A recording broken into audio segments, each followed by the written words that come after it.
బంగారు పండ్లు అనేటువంటి అనుదిన వర్తమాన కార్యక్రమం చూస్తున్న మీ అందరికీ ప్రభువైన యేసుక్రీస్తు వారి శ్రేష్టమైన నామంలో వందనాలు శుభములు తెలియజేసుకుంటూ ఉన్నాను.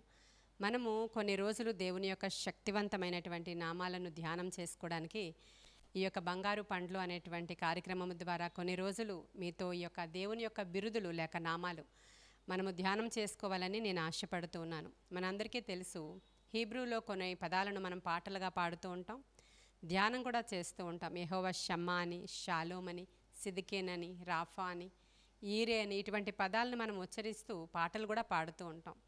వాటిలో కొన్ని ఆశ్చర్యకరమైనటువంటి ఆయన నామాలు లేదంటే బిరుదులు, కొన్ని వాటిని మనం ధ్యానం చేసినప్పుడు ఈ ఉదయకాల సమయమే దేవుని యొక్క శక్తిని మనం పొందుకోవాలని నేను ఆశపడుతున్నాను. మొదటగా ఈరోజు మనం యెహోవా మక్కాదేశ్ అనేటువంటి మాటను ధ్యానం చేద్దాం. యెహోవా మక్కాదేశ్ అంటే అర్థం ఏంటంటే యెహోవా పరిశుద్ధుడు అనేటువంటి మాట. మనం యెషయా గ్రంథము 6వ అధ్యాయంలో చూస్తాము. అక్కడ దేవుని యొక్క సముఖములో యెషయా భక్తుడు నిలవబడినప్పుడు అక్కడ ఉన్నటువంటి ఆ సభలో ఉన్నటువంటి అట్మాస్ఫియర్ అంతా ఎలా ఉందో అతను వివరిస్తూ ఉంటాడు. అనేకమైనటువంటి షెరూబులు, కెరాబులు, దూతగణమంతా కూడా యెహోవా పరిశుద్ధుడు పరిశుద్ధుడు పరిశుద్ధుడు అని వాళ్ళు 2 రెక్కలతో కళ్ళు కప్పుకొని, 2 రెక్కలతో కాళ్ళు కప్పుకొని, 2 రెక్కలతో ఎగురుతూ యెహోవా పరిశుద్ధుడు పరిశుద్ధుడు పరిశుద్ధుడు అని గాన ప్రతిగానాలు చేస్తున్నారు అనేటువంటి మాటలు అక్కడ రాయబడి ఉన్నాయి. యెషయా భక్తుడు చూస్తున్నప్పుడు అక్కడ వారు గాన ప్రతిగానాలు చేస్తూ ఉండగా అక్కడ ఉన్నటువంటి గడప కమ్ముల పునాదులు కదిలిపోయేంత శబ్దాలు అక్కడ వస్తున్నాయి అని చెప్తున్నాడు ఆయన. అయితే ఈ సందర్భంలో మనం చూసేది ఏంటంటే ప్రభువుని వారు పొగుడుతున్నటువంటి పదం ఏంటంటే వేరే ఏ పదము లేదు అక్కడ, కేవలము యెహోవా పరిశుద్ధుడు. హల్లెలూయా. ఆయన పరిశుద్ధుడై ఉన్నలాగున మనల్ని కూడా పరిశుద్ధులుగా ఉండమని దేవుడు మనల్ని పిలుస్తున్నాడు.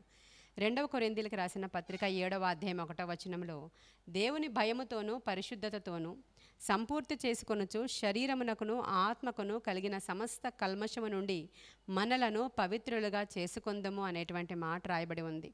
దేవుని భయముతోనూ పరిశుద్ధతతోనూ మనము దేవుడు పరిశుద్ధుడు కనుక మనము కూడా పరిశుద్ధులుగా ఉండాలనేటువంటి మాట లేవికాండం 11వ అధ్యాయం 14వ వచనంలో కూడా నేను పరిశుద్ధుడను గనుక మీరు కూడా పరిశుద్ధులుగా ఉండమని ప్రభువు మాట్లాడుతూ ఉన్నారు.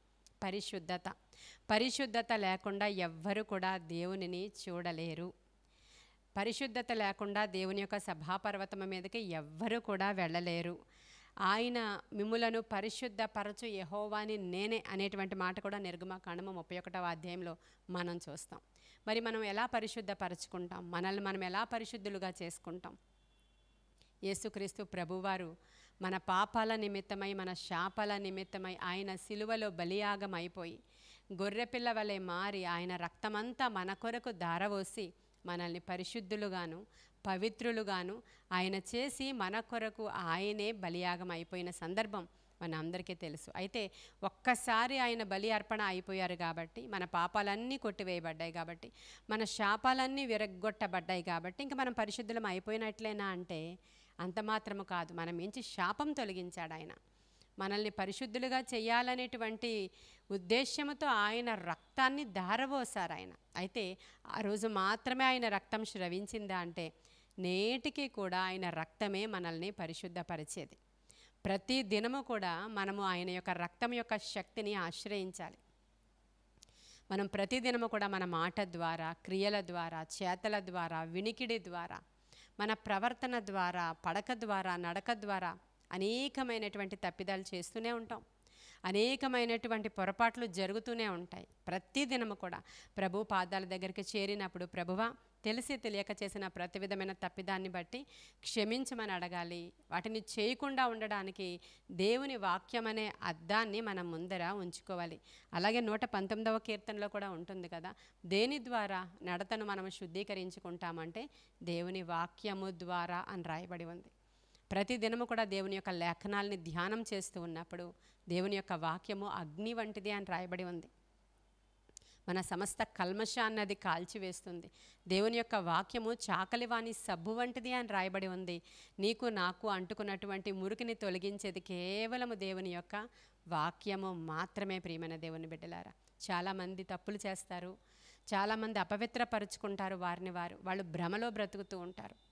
చాలా భయంకరమైనటువంటి ఒక భ్రమలో బ్రతుకుతూ ఉంటారు. నేనేమి తప్పు చేయలేదు, అసలు నేను మంచివాడినే మంచిదాన్నే ఒక భ్రమలో బ్రతుకుతూ ఉంటారు. లేదంటే ఒక బండ బారిపోయినటువంటి హృదయంతో బ్రతుకుతూ ఉంటారు. అందుకే దేవుని యొక్క వాక్యము బండ వంటిది అని రాయబడి ఉంది. బండలను బద్దలు కొట్టే సుత్తి వంటిది అని రాయబడి ఉంది. దేవుని యొక్క వాక్యము బండలను బ్రద్దలు చేసేటువంటి సుత్తి వంటిదంట. అంటే ఎవరైతే అలా కఠినమైన హృదయాలతో, బండబారిన హృదయాలతో, మనస్సాక్షి వారిని గద్దించకుండా వాళ్ళని మభ్యపెట్టి నరకాగ్నిలోనికి తీసుకుని వెళ్ళిపోతుందో అటువంటి వారి హృదయాలను కేవలం దేవుని వాక్యము మాత్రమే శుద్ధీకరించగలదు.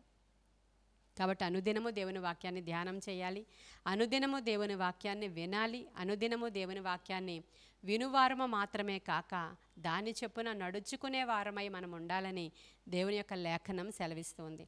ఒకానొక సందర్భంలో దావీదు కూడా అంత కీర్తనాకారుడు, అంత భక్తిపరుడు, అంత వాక్యాన్ని లేఖనాలని ధ్యానము చేసేటువంటి ఒక రాజు, మనుష్యుడే కాబట్టి అతడు కూడా ఒక దినాన పాపంలో పడిపోయాడు. శరీర పాపం చేశాడు. ఆ తరువాత ప్రవక్తల ద్వారా హెచ్చరించబడి ఈ రోజుకి కూడా మనకి కూడా ఒక హెచ్చరికగా ఉంటాడు ఆయన. అంతే తప్ప దావీదు చేశాడు కదా, నేను చేసేసి క్షమించమని అడుగుదాం అనుకునేట్టు లేడు ఆయన అక్కడ. అమ్మో ఒకవేళ పాపములో పడిపోతామేమో, అంతటి మహా ఘనమైనటువంటి భక్తులే పడిపోయారు అని మనల్ని హెచ్చరించడానికి ఆయన యొక్క వృత్తాంతాన్ని అక్కడ లిఖించి ఉంచారు. అయితే దాన్ని వేరే విధంగా ప్రజలు తీసుకుంటూ ఉంటారు. అతడు తప్పు చేసిన తరువాత పాపములో పడిపోయాక అపవిత్రం అయిపోయిన తర్వాత ఒక ప్రార్థన చేస్తున్నాడండి. ఆ ప్రార్థన ఏమనంటే 51వ కీర్తన తర్వాత మీరు ధ్యానం చేసుకోండి. అయ్యా నేను చాలా తప్పు చేశానని చెప్పి ఉపవసించి పశ్చాత్తాపముతో కన్నీటితో ఆయన వేడుకుంటున్నాడు. ఏమనంటే అయ్యా హిస్సోపుతో నన్ను కడగండి, హిమమంతా తెల్లగా నన్ను చెయ్యండి ప్రభువా అని. ఎందుకని? అతని పాపాలన్నీ ఎర్రగా కనిపిస్తూ ఉన్నాయి కాబట్టి, అతని పాపాలు చాలా నల్లగా కనిపిస్తూ ఉన్నాయి కాబట్టి, హిమమంతా తెల్లగా నన్ను చేయనైనా హిస్సోపుతో నన్ను కడుగు ప్రభువా అని వేడుకుంటున్న ప్రార్థన 51వ కీర్తనలో ఉంటుంది. ప్రియమైన దేవుని బిడ్డలారా, ఈరోజు చిన్న పెద్దవి పొరపాట్లు తప్పిదాలు ఒకవేళ ఏమి ఉన్నా కూడా యెహోవా మక్కాదేశ్ ఆయన యొక్క పేరులో ఉన్నటువంటి, ఆయన నామములో ఉన్న పవర్, యేసు నామములో మిమ్మల్ని తాకునుగాక, మిమ్మల్ని పరిశుద్ధపరచునుగాక. దేవుని యొక్క ఒక్క మాట నిన్ను నన్ను శుద్ధినిగా చేసే శక్తి గలది. మరి దేనిలో కూడా ఆ శక్తి లేదు. కానీ ఈరోజు నేను వాక్యము మాట్లాడుచు ఉండగా ఒకవేళ నీ హృదయంలో పశ్చాత్తాపము పుడితే, ఇదిగో నా మాటల ద్వారా ఇప్పుడే ప్రభువు హిస్సోపుతో నిన్ను కడుగునుగాక, హిమమంత తెల్లగా నిన్ను చేయునుగాక. మరలా అటువంటివి చేయకుండునట్లుగా ప్రభువు నీకు ఒక మంచి కంఫర్ట్ని ఇవ్వాలి, ఒక మంచి స్టేబుల్ మైండ్ ఇవ్వాలి, ఒక మంచి బలాన్ని ఇవ్వాలి దేవుడు, ఒక మంచి పౌరుషాన్ని ఇవ్వాలి దేవుడు. ఈరోజు వాక్యము ద్వారా బలము తెచ్చుకోండి, పౌరుషం తెచ్చుకోండి, స్థిరత్వం తెచ్చుకోండి. ఒక మంచి దేవుని యొక్క ఆ ప్రసన్నత మీ మీదకి ఉదయించినప్పుడు అప్పుడు దావీదు అంటున్నాడు, అయ్యా నన్ను నీ సన్నిధిలో నుంచి త్రోసివేయొద్దయ్యా అని. చూడండి, తప్పు చేస్తే జరిగేది ఏంటంటే దేవుని సన్నిధిలో నుంచి మనం ప్రక్కకు వెళ్ళిపోతాం. అయ్యా నీ సన్నిధిలో నుంచి నన్ను త్రోసివేయొద్దు, పరిశుద్ధాత్మను నా యొద్ద నుంచి తీసివేయొద్దు అంటున్నాడండి. మరి పరిశుద్ధాత్మతోనే ఉన్నామనే భ్రమలో బ్రతికేస్తూ ఉంటారు చాలామంది. కాబట్టి ఈరోజు వేడుకుందాం, దేవా పరిశుద్ధుడుగా లేకపోతే నేను నిన్ను చూడలేను, నీ సభాపర్వతం మీద కూడా నేను రాలేనయ్యా, పరిశుద్ధంగా ఉంటేనే నిన్ను చూడగలము గనుక ఈరోజు నన్ను పరిశుద్ధపరచు. యెహోవా మక్కాదేశ్ నీకు వందనాలని ఈరోజు ఆయన నామాన్ని బట్టి ఆయన స్తుతించటం మొదలు పెడతారా? ఉదయకాల సమయంలో యెహోవా పరిశుద్ధుడు పరిశుద్ధుడు పరిశుద్ధుడు పరిశుద్ధుడు అని దూతలు ఎలా కొనియాడారో నీవు కూడా కొద్ది నిమిషాలు మోకరించి ఈ యొక్క వాక్యం అయిపోగానే కొద్ది నిమిషాలు కేవలం ఇంకే పదము ఉచ్చరించకుండా యెహోవా మక్కాదేశ్ అనేటువంటి పదాన్ని కొంచెం సేపు ఉచ్చరించి ఆ పదములో ఉన్న పవర్ని మీరు రిసీవ్ చేసుకోవాలని నేను ఆశపడుతున్నాను. ఈ కొన్ని మాటలు ఉదయకాల సమయంలో దేవుడు మన వినికిడిలో దీవించునుగాక. ఆమేన్. ప్రార్థన చేసుకుందాం. మహాపరిశుద్ధుడవైన తండ్రి, మహోన్నతుడవైన దేవా నీకు వందనాలు. మా తండ్రి, నీవు గొప్ప కార్యాలు జరిగించే దేవుడవని ఈరోజు యెహోవా మక్కాదేశ్గా మా మధ్యలో ఉన్నందుకు వందనాలు తండ్రి.